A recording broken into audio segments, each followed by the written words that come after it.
Hello, everyone, and welcome to another episode of Getting Hammered. I am your host, Mary Catherine Ham. I'm here with my co-host, as always, Vic Mattis of the Washington Free Beacon. We are your morning show for any hour. There's a lot going on. We got D-Day commemorations. We have, breaking news about the fact that Biden might not be totally with it, guys. Some new Trump-Biden numbers post-verdict. And the sports world is all a Twitter about Caitlin Clark, so we'll get into that. But before we get into all of that, Vic, how you doing? Hello, Mary Catherine. I'm doing fine. Happy D-Day, or to our listeners, happy D-Day +1.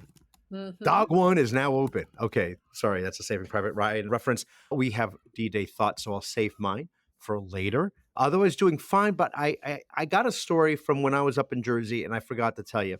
Talking to a friend, we were talking about kids who are now beginning to drive. And my friend tells me of her niece. She got a hand-me-down car, an old one, which is great. Trust me, she was very grateful to get the car. Yep. And then she had a question. She said, so I'm going to have this car and I'm driving, but it doesn't have Spotify. So what happens when you get a song on the radio that you don't want to listen to? How do you get past that one? How do you skip that? Do you have advice, Mary Catherine? Did you teach her about the radio dial and how there are other... Well, again, the niece was not there, but my mouth dropped nevertheless. My thought was, well, this is how you learn about forbearance, patience, and just dealing with it, because it builds patience to have to sit through things that you don't want to. But that's sort of life. We take so many of these things for granted now. Oh my gosh. Can I tell you, I was not I'm going to sound like just the oldest person, Sure. but I wasn't. It's our kind of show. It was until maybe 4 to 6 years ago that I had a car that synced with my phone at all. Yeah. Sure. And it was such an incredible upgrade. It was a life changer. I just experienced it in this very pure way that my children never will, right? Because it's a given to them that we can play DJ in the car. And I think there's also something special about the songs you like that you do hear by luck. Oh my goodness, it's because so much more exciting. Oh, it's a gift. It's a gift to you that you're getting the song you wanted to hear. That's right. And that is a bit of a serendipity that our children really don't get to experience. No, I remember there's something so wonderful about that, by the way. It's a great observation. I remember having to rent a car in Chicago for the 96 Democratic Convention, and I had never had to rent a car. I'd never been to Chicago before, and driving from O'Hare into the city. And I remember just turning the radio on, being excited to be alone in this car, and turning the radio on, and Devo's Whip It came on, which I didn't hear enough of at the time, unless you were at the roller rink. And I just blasted that up, turned that up, and it was great. But normally you find yourself, you would find yourself back in the day in situations where you may hate a song, but you have no choice but to get through it. For example, when I worked at a Hallmark store when I was in high school, and they had, out of the radio, the speakers, they're just playing radio all day. And it was always the easy listening station. So it's not even like classic rock, which would have been great, like WMMR. Instead, I don't know. Also, this makes me old, but I love an easy listening station. Let me tell you something. So good. The amount of repetition that went on those kind of stations, if you were there from 9 to 5, is so remarkable and shocking. I became so numb to Taylor Dayne. Do you remember her? Yes. They couldn't stop playing Taylor Dayne. She's tell it to my heart. That's a song, right? Tell me I'm the only one. It was that one. And I don't even know what that one is. Like, it was like this over and over again. I mean, I think we should do a tribute album is what it sounds like. Yeah. To Taylor Dayne. Late 80s, early 90s, that was really her height. And sometimes younger listeners would be surprised about this. Certain radio stations, they would just insert themselves sometimes into the song. Just because they had that power. So like back in 1985, when Back to the Future came out, Huey Lewis and the News had the song, The Power of Love, a classic song. So one of the stations when I grew up in Jersey, it was probably New York, it was 95.5 WPLJ. They would play the song Power of Love, and you'd go through the great song. And when it got to the refrain, that's The Power of Love, the DJ would jump in and he'd go, Power 95 and love throughout the entire song. Sir, we do not want to hear you. We want to No, hear you, Lewis. but what did we do, Mary Catherine? He just had to just nod along, like, go, oh, that's the way it is. Sorry. Yeah. Sorry. I liked they used to occasionally have, when they'd have people into radio stations who were stars, they would do special recordings for the call letters for the radio station. Sure. And call letters, much like our childhood phone numbers, were such a large part of our childhoods, which they will not be for our kids. Although my kids do listen to enough of the radio that they know that 98.7 is WMZQ. And they find it so interesting and they talk about it a lot. But I remember my whole life, it was 94.7, 99, hot 99.5. Oh, all the different the slogans. WPLJ from 94.7, I think, with 93.3, I think it was WMMR in Philadelphia. And they had a great, group of DJs over there. And then, of course, as you remember, but in DC, forget about DC 101. The cool station to listen to is WHFS. Mm-hmm. And they would have the WHF Festival. And then that is now a Latino station. And I just found out that WPLJ, what I grew up with, is now a Christian station. These things happen. It's amazing. Have you ever been around for the change of a format of a station? Because it is very jarring.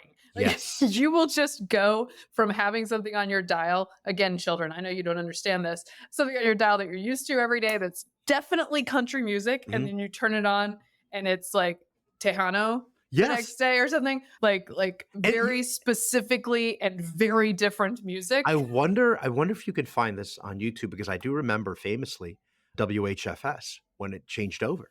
Because suddenly it went into become this Latino station and it was sort of like alt rock. And then, suddenly it's 99.1 del Sol, it's Sábado Gigante.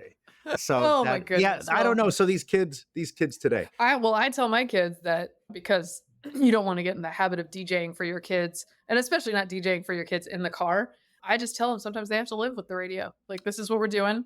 Or you have to live with my whole Spotify on shuffle. Like, just... Okay. But we'll see what happens. That is, you know what, though? But you're in a great position. I was, to a certain extent. They're getting older now, and they have their own tastes, to educate your kids to the classics. Yes, like folk music, as my father did with me. Well, yeah, and as Hugh Hewitt, very important. The answer's blown in the wind. So I'll keep working on that. Mary Catherine, how are you otherwise? I am pretty good. I came from a bit of a sad but ultimately uplifting event today. I was at a memorial service for my friend Alice Stewart, who was best known as a political commentator and a communications professional. She worked for several political campaigns over the years. Rick Santorum's presidential campaign, Cruz's presidential campaign. Very smart lady, a fellow Georgia Bulldog. She died a couple of weeks ago in her 50s. Suddenly, unexpectedly, she was a very fit, healthy woman. Somebody who, frankly, I now regret it. I never ran with her because she was so fast that I was afraid to run with her, because I am not that great a runner. I do run, but I'm not that great a runner. She was extremely good. She had run 26 marathons, I believe. Wow. Her last one, the New York Marathon last fall. Oh. She's a fast lady. But so most known for that, she was a CNN commentator while I was there. Unfortunately, we were almost never on the same panel together because they never had two right-leaning people on at the same time. But I really enjoyed working with her. She was it seems like sometimes when people use the word kind, it is a sort of a throwaway word. Right. I can't, every single person who spoke about her used the word kind. And in Washington, I think that is important. Oh. It's not a throwaway word. It's not just a bland descriptor. There's not enough of it. No, she was genuinely there for you. She was interested in what you were interested in because you were interested in it. She was somebody who was happy to be there for you, even if you were not, as sometimes in Washington, they're only happy to be friends with you when you're on the upswing, not the downswing career-wise. And she was always happy to be around for anyone as a person, not as a Washington entity. And I just thought the world of her. And I'm very sad that she died. And also, her service was just full of the fact. And as soon as she died, I knew I knew before she died as well, but she had a light about her. She had the light about her. She was very clearly a Christian. There was no question about it. Much of the service celebrated that fact and the fact that she, an avid runner, is running on the streets of gold as we speak, or maybe even take an arrest. Alice, you could take a rest. She can take a rest now. Yeah. Such a go-getter, such a lovely woman. She and I had a get together right before the pandemic in Arkansas. We happened to end up in Little Rock at the same time. She worked in Arkansas, in Little Rock, in government there for a long time, and in TV news there before she did more political stuff and left. So she had considered that a home in Little Rock, Arkansas. And so I was down there. She happened to be there because she was on the board of the marathon in Little Rock and was running it. And I said, let's do that thing where we live 3 miles from each other, but we get together on the other side of the country. So we did. And we had a beer together and had a nice time chatting.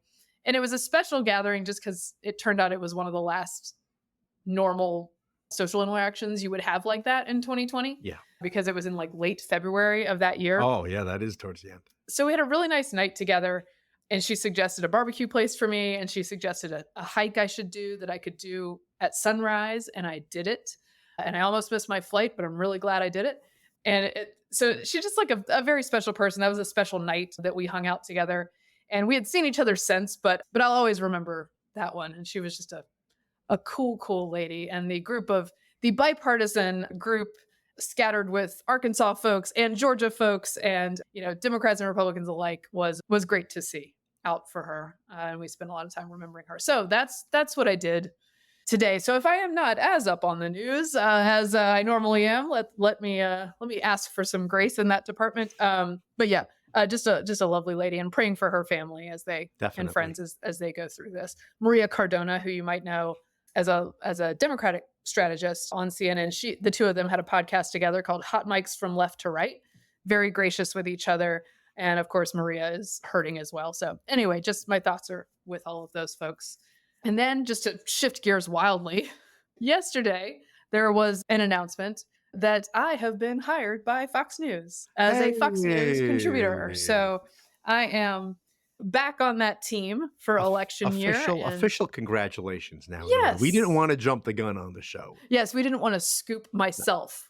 No, the rollout. There's a whole very carefully planned rollout. So. And all the words yesterday were very kind about that, and the response was so good. And so happy to be back on the team. I kind of grew up at that network and then went off to CNN for a while, and now feel like it's a bit of a homecoming to be there. And I will be saying all the same things and trying to be honest and occasionally tick off viewers because that's what I do. So although I won't be doing it probably with as many people dead set against me on the panel. Often ideologically, I was very outnumbered before. Yeah, that was always quite eyebrow raising when you were on the other network, because you would say things like everybody is just agreeing and nodding along. Yeah, terrible. What? And all of a sudden you'd say something and just throw a bomb. Yeah. I was thinking of it recently, and I should see if I can find the clip, but I believe it's 2021 probably. Someone called me to do a hit, and it was during the pandemic, so I wasn't doing that many, and it was at CNN. And someone called me and said, "Do you want to do this morning hit about Fauci?" And I was like, "Sure, yes, I do."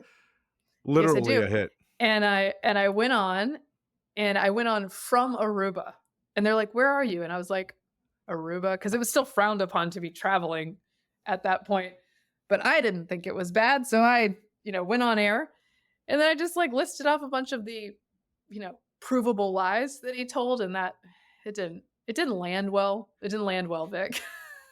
It takes remarkable restraint because part of you wants to sort of the snowball effect of you people are insane, and let me begin to count the ways of why I think you're insane, and then all of a sudden you find yourself overwhelmed by all the various facts and outrages, and it takes remarkable restraint to just then parcel that out carefully, see how they react, and then give them a little more. But well, they thought I was plenty insane, plenty of times, but usually in a good-natured way. So I will, I'll take it. Before you went on the Ruthless podcast, maybe for the first time or early on, those guys made a very funny on Twitter montage of your facial reactions on CNN. Do you remember that? It was very funny. I do. I had a sizzle reel of just my face.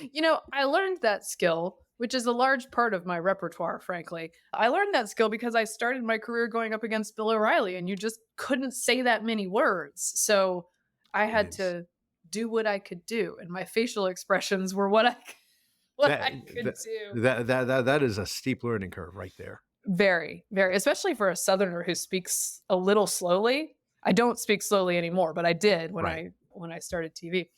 All righty. So that is good news. I'm excited to be back with the team, excited to be back with all the talent and behind the scenes people who I've been friends with throughout the time that I was at CNN, and And I you will could have fun and you working could with and them. you could be on at any time right now, right? We don't know. It's sort of Yes. like when, so it could happen. Yeah, no, no, I don't have a set schedule. Keep If I your do, TV I'll let listeners, you guys keep know. keep your I keep my TV on anytime. I'm just waiting for her to appear. I will let you guys know if I end up with a regular schedule. Yeah. I'll preview it to you. All righty. Enough about me. Shall we talk about the news? Oh, let's do it.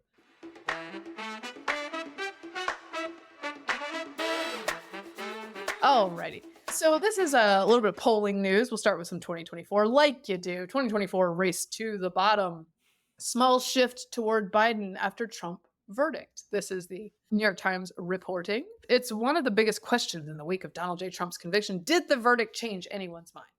Early on, the answer appears to be an equivocal yes.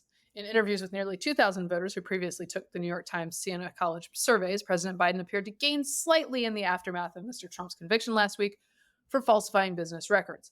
The group favored Mr. Trump by 3 points when originally interviewed in April and May, but this week they backed him by only 1 point. So, although some note on Twitter that this is interesting, just to counterbalance that, obviously the move is not huge. There's this part. Voters we spoke to who continue to support Mr. Trump appear to be more enthusiastic than ever. Many of his previously disengaged supporters seemed newly energized by the verdict, with 18% of his supporters who previously said they were unlikely to vote now, quote, almost certain to do so, compared with just 3% of Mr. Biden's supporters who moved into that category. So, well, it's a little bit up in the air whether this is a change election, a base Right. energizing election, an election about the double haters, an election about the independents. Who is it an election for? And who does everybody need to be wooing? But that is an interesting metric on the enthusiasm part. Yeah, I mean, I said this, I think, on the last episode, anticipating that Biden might narrow Trump's lead because of what I speak to other friends about this outside the Beltway, referred to as the low information voters, and Abe Greenwald made a similar observation. They know now, if you don't follow the news, you certainly know that Donald Trump is a convicted felon. You might not know why or how, and certainly at our level, or those of us who care and pay attention to the news, about the covered up crime that was never revealed, or the obvious bias of the judge, the prosecutor, the district attorney, Colangelo, who was the former AAG in the Justice Department, then becoming a senior counsel to Bragg. So I guess they'll gravitate towards Biden because Biden is not officially the convicted Right. felon. But as you notice, and as other readers have noticed in that piece, there is a difference in what we call the enthusiasm gap. And it is widened, I think, in Trump's favor. People perceive that there's this terrible injustice that has befallen their guy. They're going to vote. They're all fired up. I don't know anybody who says I am so fired up to vote for Joe Biden. I guess the people who are paid to tweet about him. Yeah, well, those guys. Both sides Yeah. have those, but Bidens lately have been particularly sycophantic. Lame. Yeah. Yeah, I don't know. Again, I think sort of the best case scenario is this conviction ends up being sort of a wash, and that people aren't, at least that those who are swayed by it are swayed in equal and opposite directions. Right. So that you just end up with like, okay, well, I guess it's the people who don't have strong opinions about this who would end up being the ones we care about at that point. But I also don't know if we're far enough out again to have Right. figured out exactly what's Right. happening here. But I think it was, to me, both of these results seem natural. That Yeah. those who are not super engaged might say, woof, is a felon a bridge too far? And those who are engaged and were predisposed to Trump or to not like the attacks against him would be solidified in that by this. Yeah. Particularly if they're highly informed about these charges. Yeah, it's a funny confluence of events because on the one hand, we have to say, well, this just happened. A lot of people say, let's wait and see. You got to let it sink in to see how people feel about it. On the other hand, the longer you go and trying to gauge how people feel about Trump being the convicted felon, the news cycle Oh my is gosh, changing I so know. rapidly that this just becomes another thing. Again, the It's idea that he was fined hundreds of millions of dollars for overvaluating his real estate, or the E. Jean Carroll defamation case. We're on to the next thing. And certainly right. on the other side, the Democrats have their hands full too, so that, we're not all just thinking about this anymore. No, it really I gotta say. Now, is it partly because I pay attention to almost everything or attempt to Right. because that is my job? But gosh, it feels like so much hits every single day. Yeah. It even feels like sometimes the Biden administration itself is stepping on what would otherwise be a week to let this news sink in for people about Trump, right? Yeah. And we'll talk about it in a second. But this border announcement, for instance, seems to sort of take some air out of that news story by giving people something else to pay attention to. So I think that's sort of an odd choice, and we'll get into that. Yeah. In the meantime, we have the Wall Street Journal story that caused quite a to do. Annie Linsky and Siobhan Hughes reporting for the Wall Street Journal. Behind closed doors, Biden shows signs of slipping. Subhead participants in meetings say the 81-year-old president performed poorly at times. The White House said Biden is sharp and his critics are playing partisan politics. I joked recently that if I were running for president again for reelection, I would simply stop being inexhaustible and sharp as a tack secretly behind closed doors and do it in public. That's what I would do.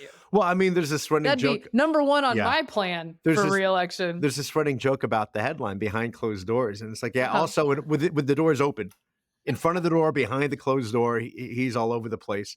Something weird just happened today during the D-Day ceremonies, and we'll talk to D-Day, but in a different perspective, obviously. Right. But he had to kind of leave mid-ceremony, and it's unclear to me what happened there. And Dr. Jill escorted him out in the middle of the ceremony. So, Well, and I you think it know, looked like he was trying to sit when he yeah, you shouldn't know be what I'm. seated. Yeah, we're looking at the same thing then. The Wall Street Journal story. I mean, it's a 1-2 punch, because you have the Wall Street Journal story, which obviously the White House perceives as a hit job, and they're quick to respond. But the best they can do is say, "Take it from us. We see him every day, and he wears us out. He's so amazing. He's so fast." And Karine Jean-Pierre says this all the time. We can see with our own eyes that he's lost a spring in his step. Right. Now, what they ding the Journal piece on, of course, is that the most prominent critics are who, like Speaker of the House Mike Johnson, right? Former Right, Speaker right. Kevin McCarthy. So certainly Republicans are going to say this, and in some ways be unkind about their observations. But they have other people from across the aisle as well saying, you know what, he's not as good as he used to be, and he uses a lot of note Mhm. cards to read. He'll defer to others sometimes, and it seems like sometimes he forgets, whatever the policy that he was pushing, which is of great concern, obviously, for Yeah, or elected mistakes, leaders. whether it's a policy they're pushing or it's a study that was published. He's not sure which one. That's right. It's a problem if you're having these meetings. And look, every president has to have a lot of facts in their heads, right? And they Yeah. they often goof things up and are maybe not super into the details of policy. Yeah. Certainly Trump is not super into the details of policy. But a lot of this sounds like someone finally saying in print what we Yeah. all see in public, which is that this guy's not really putting conversations together, Yeah. sentences together, not understanding social cues, not really being in these meetings. You won't Mhm. be surprised, by the way, that Oliver Darcy, analyzing for CNN, says the Wall Street Journal story about Biden's mental acuity suffers from glaring problems. Vic. It's not the president who suffers from the glaring problems. Look, Yeah. the thing about all this is Obama used to pull this all the time where he'd say, like, oh, we just have we have a messaging problem. Yeah. The stuff that people Communication. don't like is just a messaging problem.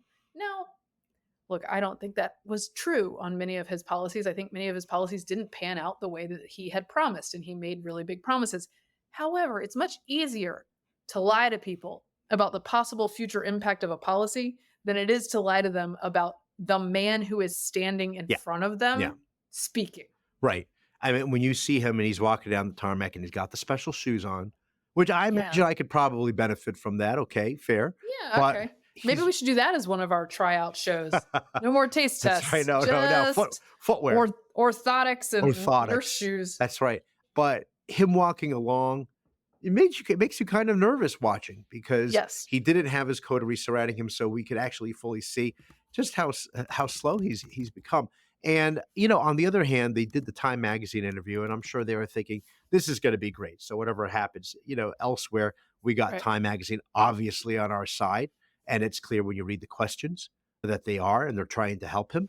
But even in that Time magazine article, he's rambling Right. about, wanting to get tough on China, and then he's making references to Putin, you know? Right. And I think they even had to put some footnote down saying that what he really meant was Xi Well, Jinping. I also enjoyed that the Time magazine transcript is like, this is a lightly edited Yeah, transcript. I'm like, is it lightly? lightly, Is it lightly. lightly? Yeah, By the way, just I know airbrushed. we're not at D-Day discussion yet, but I just want to note that Biden was 2 when it happened. Yes, yes.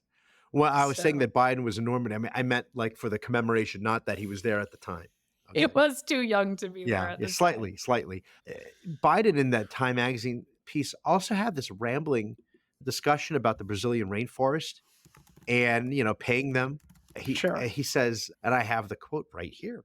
He says, "Back when Dick Lugar was alive, he and I started something back in the 90s where we said, late 80s, excuse me, where we said to in the Amazon, they said, look, we'll make a deal with you, Brazil. You don't cut your forest, we'll pay you not to do it. We'll pay you not to do it. We have to prevent."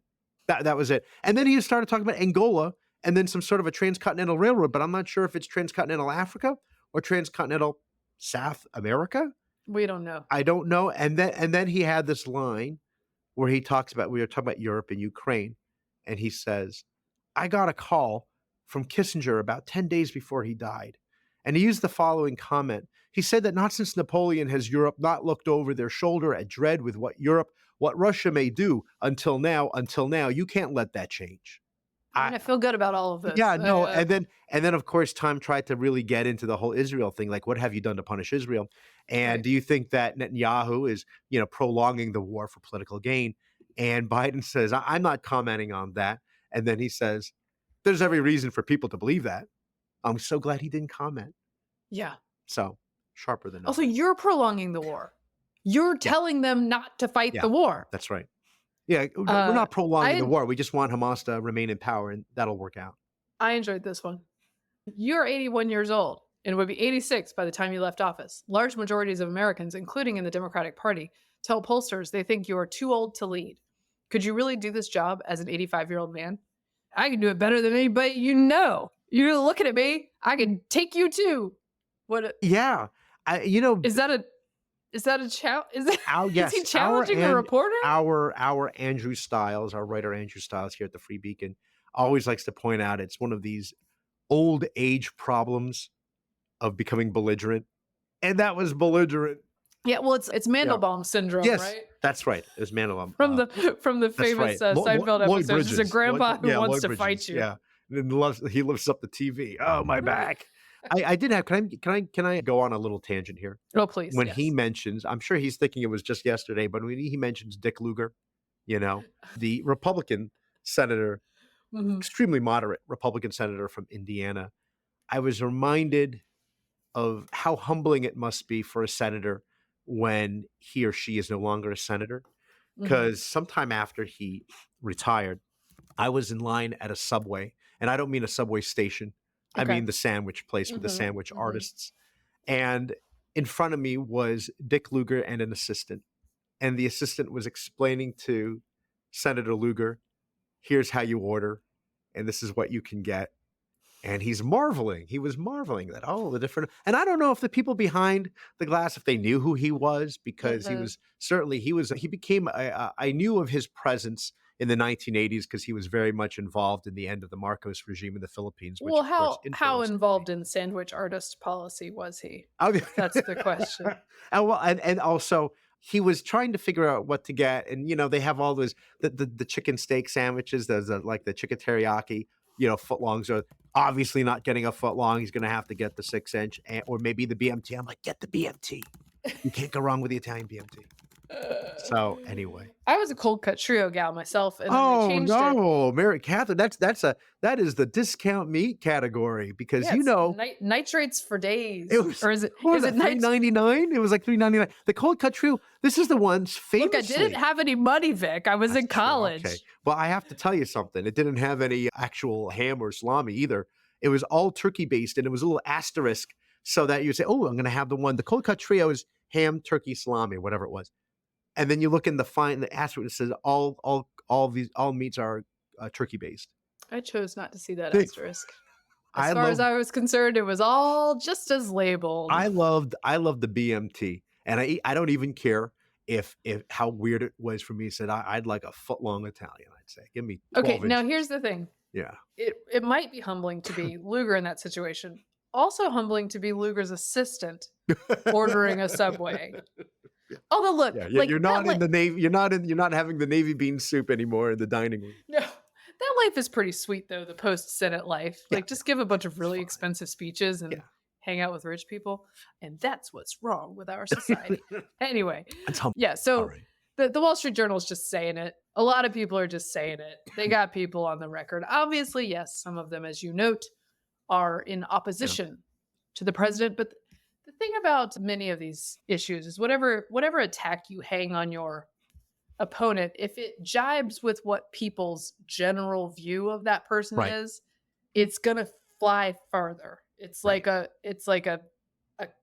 like a paper airplane with wind Mhm. behind it. Like it's just gonna go Yeah. further. That's right. In this case, everybody's seeing this, so it's going to matter. Now, the downside, of course, is that they've got a debate coming up, They do. and that debate is going to be a disgrace to the English language. Like, just, woo. And like, I don't just mean Biden, by the way. I No. think Trump is easily quicker on his feet, like mentally fit in ways that Biden is not. However, he says some crazy stuff, y'all. He says does. some No, again, crazy stuff. And during this trial, I kept hearing from people who were in the courtroom, he really was snoozing. He was snoozing Yeah. not a small amount. it was very cold in there, Mary Catherine. It was very cold. No, the big challenge for Trump is restraint because he could The win bars this on the thing. ground. Bars on the ground. Yeah. I mean, that's all we want is for him to be a little, that first debate he had in 2020 against Joe Biden was such a disaster Oh, so bad. because he couldn't stop talking. I mean, the whole thing was him just interrupting and he didn't care. Hence the rule about having not the microphone not on. Now he feels pretty confident that he could take whatever CNN is going to give them because it's going to be Jake Tapper and Dana Bash.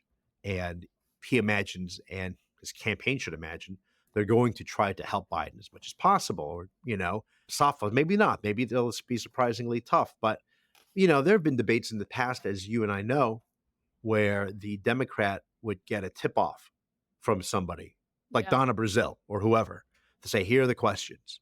And I would wouldn't be think- surprised if this happens again. Well, I would think Dana, and not from Dana and Jake. If I look Yeah. for the culprit No. elsewhere, I don't. because I think they are both likely Sure. to be excited to challenge a bit on a Yeah. couple different issues. Tapper's been pretty vocal on Israel policy, Right. and that should be an interesting part of this discussion. But yeah, I think the bar's on the floor Yeah. for Biden, both. which is tricky for Trump because you can't sort of lambast him too much if he looks super pathetic. Right. Like, it's a Um, victory because he didn't drool. Oh yeah, or Yeah. he could just come out and speak 4 sentences, Yeah. and everybody's gonna be like, "Wow, That's good. wow." Right. I don't know though. Woo, woo. All right, It's shall we talk? Shall we talk about the border stuff? Sure. All right. Since let's talk about the facts that Biden won't know about his own border policy once he gets to the debate stage. So A lot of details. yeah. He's on- So remind me because my brain is a little bit fried. That's Did we okay. talk about this at all in the last episode? I don't think we did Okay. because this was Um, just this was the new sort of executive order. Okay, I spoke about it on TV, so sometimes I can Got it. get confused about when I've spoken about what. So he's announcing now, after all these many Mm-hmm. years and months, that he's going to have some executive orders on the border, Vic. He's going to have some important things he's doing on the border to get things under control. I didn't Now know he the- could do that. Well, the White House has been quite confused about whether it can do that. The White House has also been quite confused about whether this is a crisis. But I guess Uh, now they're sort of having to concede it a little bit because That- we're 6 months from an election and People That are was mad about it. that was their C word, by the way. You were not allowed to say crisis, or you certainly couldn't say surge. There's no surge.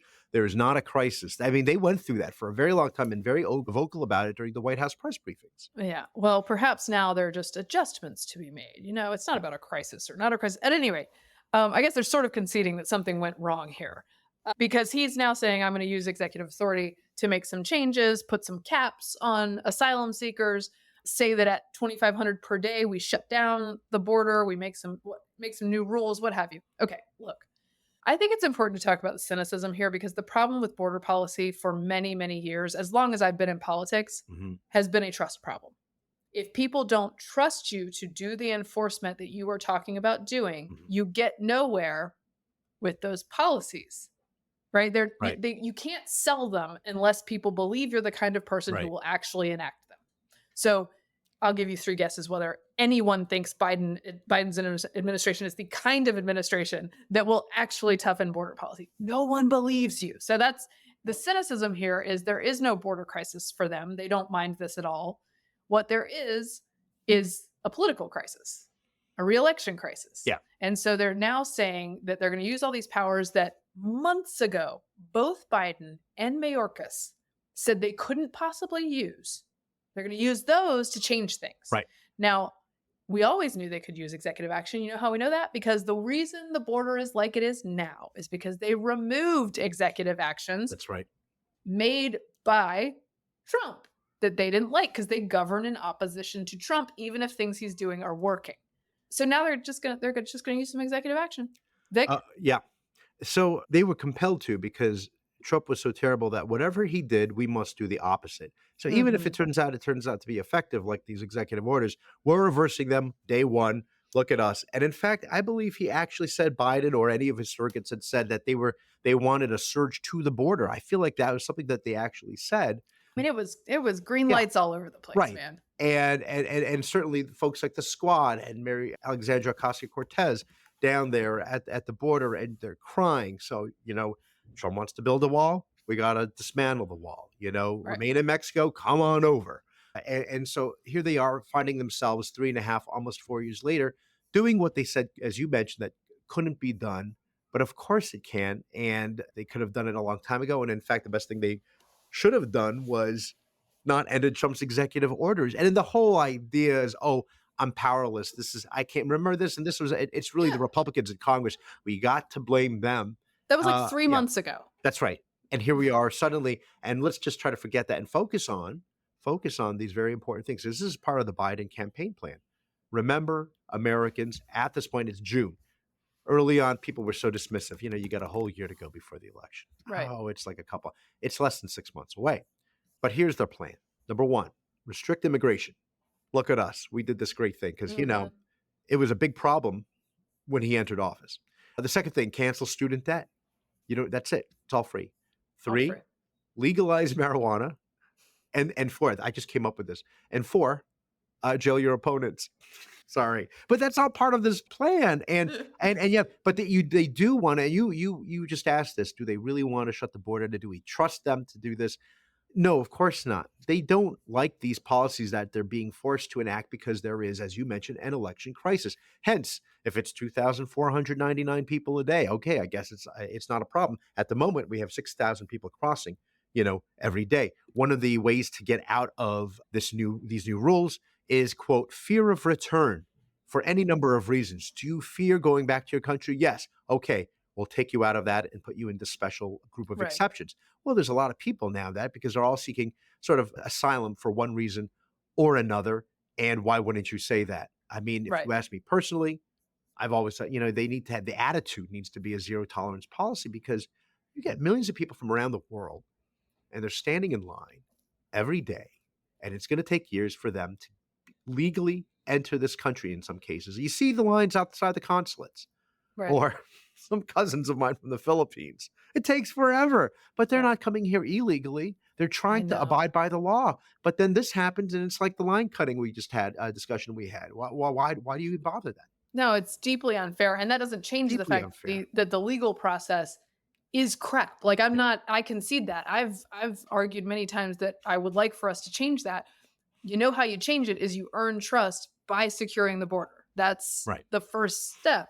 A couple thoughts on this. One, when it comes to making these changes, it's not that you can't maybe get some decent results or slightly better results out of these changes. I don't deny that if it actually comes to pass, right? Right. And if there's not so many loopholes Right. that they basically ignore it. I don't trust these people.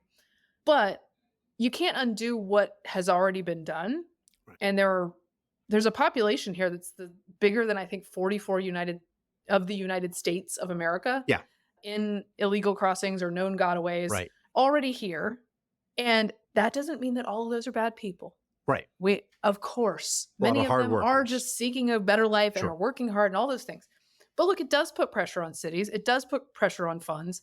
And there are people who are intent on doing bad things. Yeah. Run-of-the-mill crimes, or as we saw at Quantico in May, Creepy. attempting to breach Quantico. Oh, well, that, posing as an Yes. Amazon truck driver if you're a Right. Jordanian national who wandered over the border a couple of days earlier, right? So suspicious things going on. I saw actually there was a shooting of several NYPD cops this past week by an illegal immigrant as well. So like these things are already happening. Okay, so you can't change that. The other thought I had is this 2,500 number. This is in the New Jersey Monitor. President Joe Biden on Tuesday issued an executive order that will allow him to partially suspend asylum requests at the U.S.-Mexico border when daily unauthorized crossings reach a threshold of 2,500 migrants. He says, I've come here today to do what Republicans in Congress refuse to do, take the necessary steps to secure our border. This action will help us gain control of our border. Remember, it says the 2,500 crossing threshold would likely be triggered immediately because there's so many Again, it's people like coming 6,000 over now. every Yeah, day. exactly. Here's my question. Remember when they were telling us we can't do anything by executive order? This is all the Republicans' fault for not taking Right. this Senate deal. Do you remember what the threshold was in the Senate deal? That was the absolute best they could do? What was it? It was 5,000.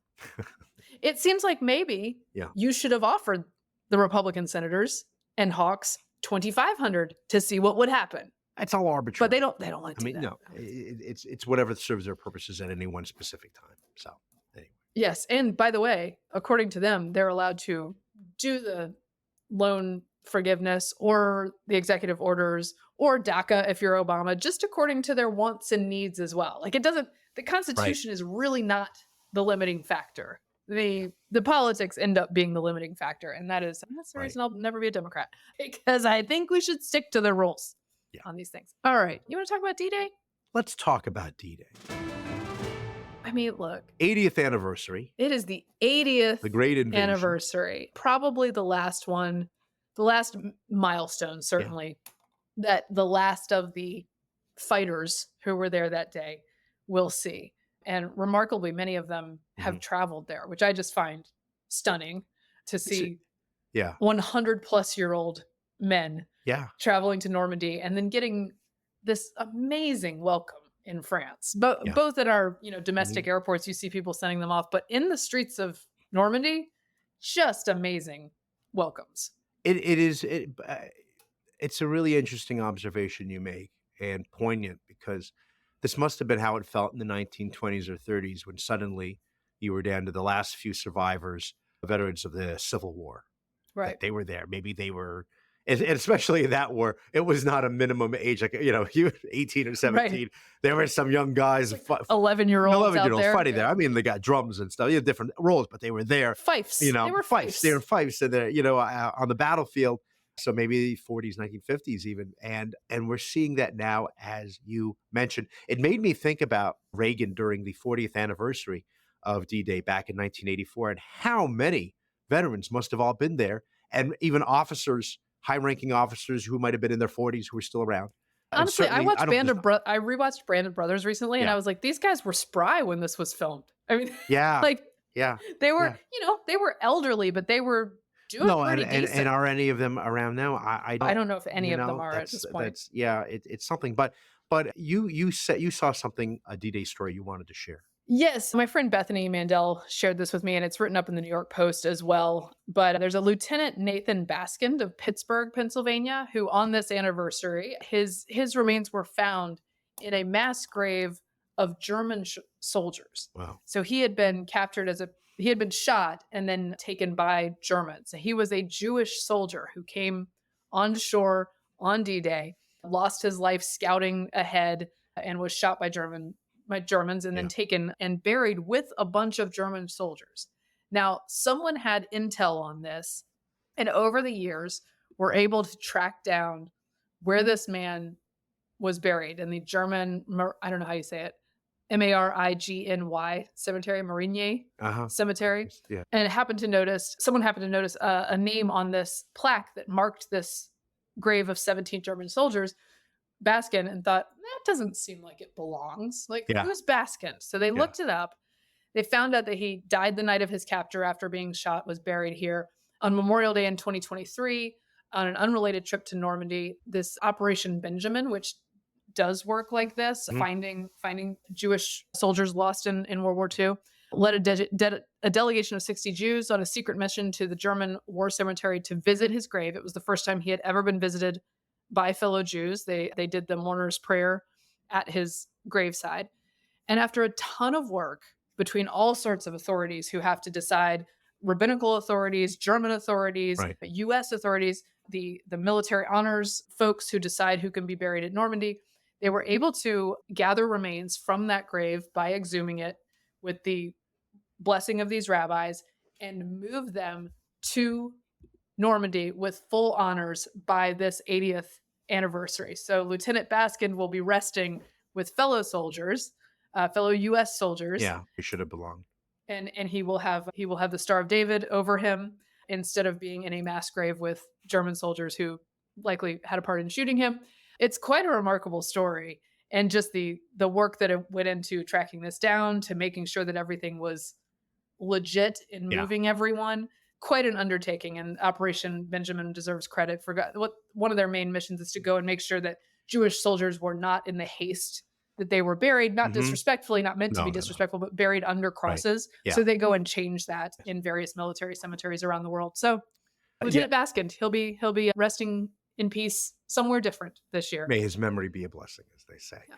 Not to be confused, by the way, with the other organization that takes rich Jewish women out of the army because they weren't supposed to be there. That would be Operation Private Benjamin. Thank you. Thank Stop you for it. that. War, Mary Catherine. I mean, it's That's a great. It's a classic. That's a yes, classic. it's a classic. It's a classic. Eileen Brennan, she's great. Hal White. It's such an illustration of the chaos and the fog of war, how these Yes. things happen. The historian Anthony Beaver wrote about this, and some people have cast doubt on it because there's a lot of confusion.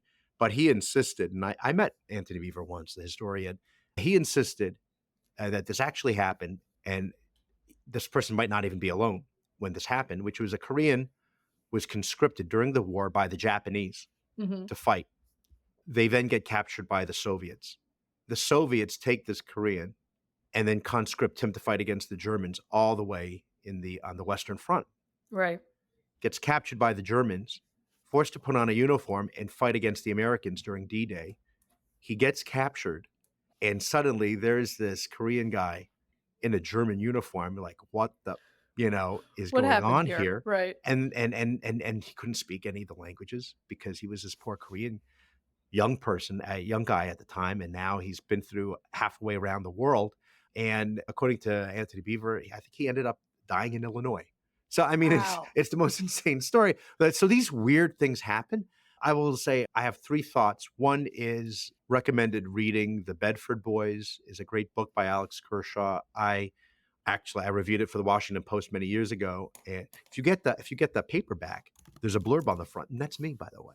See how Oh, because nice. I like to turn these stories about them into me. I mean, their Obviously. service and sacrifice, but really, I got to tell you about myself here because that was a great thing, a great accomplishment for me, by the way. No, the Bedford Boys. It's about the 34 men who from the small town of Bedford, which at the time had about like 3,000 people living there, and they stormed the beaches of Normandy. This is the last time they would make that kind of mistake. It's like with the Sullivans, where Mhm. an entire town is basically in one Right. general unit.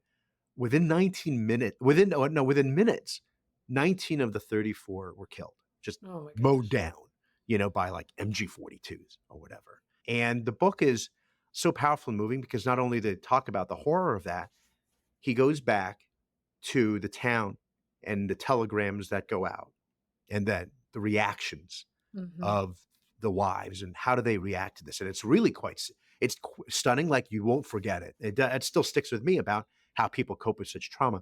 And the other thing I wanted to do is give a shout out. People forget this. One of my favorite actors of all time, the late, great Charles Durning, big Irish fella. He was in The Best Little Whorehouse in Texas, the Muppet movie, the Cool Dog Day Afternoon. I mean, and of course, he played Colonel Earhart and he was in Oh Brother, Where Art Thou? But he was Oh, also in To Be or Not to Be, the great Mel Brooks remake of okay. the older movie, and he plays Earhart, head of Gestapo, and he's in Tootsie. He plays Jessica Lange's father in Tootsie, and he's great in every role he's ever done. And he never really talked about it for the longest time. He was at D-Day, and he was in an artillery unit, and I believe was the only survivor. Wow. He had a Bronze Star, a Silver Star, and 3 Purple Hearts. And he still took down 7 Germans, and then he fought in the Battle of the Bulge. No, I mean, the fact that, I think about World War II a lot. Is that my Roman Empire? I don't know. I think about World War II a lot. And just the fact that, whatever, occasionally you'll see these honor flights come into DC and they Yes, come to see the yes, World War of II course. memorial. And every time I walk past those guys, I think, oh, just some guys who saved the world. Yeah. And they don't often really talk about it much. I still have Selflessness. a veteran I'm in touch with named Fremont Gruss, who I write every now and then, who was in both the European and Pacific theaters. Oh, goodness. I met him at a Obamacare rally back in 2008 or 9, something like that. And just the bravery that all of that required. I think about the fact that my grandmother was a wave. She served here. This is my mom's parents. My dad's side served in the military as well. But in particular, she was a Navy wave here in DC, and her childhood sweetheart went off to be a bombardier over Germany. And he flew 32 missions. And thanks to the fact that he happened to come home, I am here today. Yeah. The odds were stacked against him. Totally. For sure. Yeah. By the way, I have not yet watched Masters of the Air, which is in which some of the missions he actually flew are featured in the actual series. So I have to watch Shaking that. my head here. But it's just an amazing thing to think about, that I know, especially in an election year, things can get weird. We can get very cynical, and I am cynical about many things and many people's actions. But everything I complain about and all the blessings that I have are here because those young men, boys, some of them, walked off of those boats that day into God knows what. And it's just amazing. I'm going to ruin this for you, Mary Catherine. Okay. So I'm going to apologize ahead of I'm time. ready. Hillary Clinton sent out a tweet. Do you know this? Oh no, She no. did. What happened? She did. She sent out a tweet and she said, 80 years ago today, thousands of brave Americans fought to protect democracy on the shores of Normandy. This November, all we have to do is vote. Girl. Sorry. Honestly, look, she amazes. She never ceases to amaze. She does. It's like, you got a chance to this is a gimme. Yeah, it's a gimme. You could have just left the first half. You could have edited, just leave it to the first sentence. Oh, I was going to say a couple things in my recommendation list. And if anybody has thoughts on like kid content, particularly like tween age, I have an 8 and a 10-year-old on the significance of this day. I would love to hear about it, but I heard from a source that I trust that Andy Rooney's 60 Minutes monologue on his experience is suitable for younger audiences because obviously it was on broadcast TV. So I'm going to check that out. Emily Zanotti does a great tweet thread every year if you want to go check her out at EM Zanotti, where she does at the time of each event on D-Day. She just goes through the whole day, and that's pretty fantastic. And and then of course Reagan's speech is always worth remembering. And Mary Catherine, we can't forget our good friend Aaron McLean, fellow Nebulous podcaster, School of War, and he has a whole thing on D-Day. So check out School of War. All right. Well, I'm going to definitely try to get my kids a little bit more brushed up on this. Okay, we're running out of time. I know we are. I think we know what we could. I have an idea what you're going to pick. You player's choice, as we say. You choose. Let's make fun of BMW, shall we? Oh wow. Okay. Wow. All right. Wait, is that a German motor car company? BMW? Bayerischen Motorradwerks. Yes, it is. All right. Then it's a perfect day to pick on them. All right. Okay. Yeah. No hate, BMW. So BMW the other day got in trouble, or not got in trouble. Somebody asked them point blank, hey, I noticed that you have a Pride BMW logo here in the US on your Twitter, but on all of your other accounts in, say, I don't know, the Middle East Mhm. and other repressive Yeah. regions, you don't have the Pride logo. And this was the response from BMW. And the questioner says, "How come you don't proudly display your logo's Pride colors on your Middle East posts?" BMW answers, "This is an established practice at the BMW Group, which also takes into consideration market-specific legal regulations and country-specific cultural aspects." I said, BMW for when you want to be stunning but not brave. Uh-huh. That's good. I think BMW's problem was responding No, they because we should all know never have responded. they're being hypocrites. We know it. You don't have to actually admitting it is what is quite stunning. And I don't know if the person on the other end who decided, "Oh, I'm going to reply to this," thought that they would get the reaction that they are now still getting, which is That tweet remains up, which I actually sort of admire that part. uh, well, I mean, no, and it's a very dry, cold, calculating response about the legal limits depending on, we do sell cars in countries where they kill gays, so we don't do that. Put the rainbow on, but we'd like them to continue buying cars. So that's the answer. And like, look, here's the thing. If you made that calculated business decision, Gay pride. I wouldn't even be that mad about it, except that these same corporations Yeah. are like, Oh, Alabama, browbeaters. Oh, Alabama is a threat. yeah. Right? Like it's Yeah. like Yeah, Georgia. yes. They will all day line up with media, line up with lefty Yeah. activists to tell you that right-leaning constituencies Yeah. within the United States are the greatest Yeah. danger to the LGBTQ community, while ignoring what they could do in other areas of the world. Again, they know what they're doing. It reminds me of at the time when North Carolina had this, decision about same sex, like keeping the sexes separate bathrooms. Sex Yeah, the separate. original bathroom The- fight. That's right. And everybody was so upset about that. And Deutsche Bank was like condemning it. But, of course, they have like billions of dollars in the Middle East. So they're Yeah. not really going to condemn it there.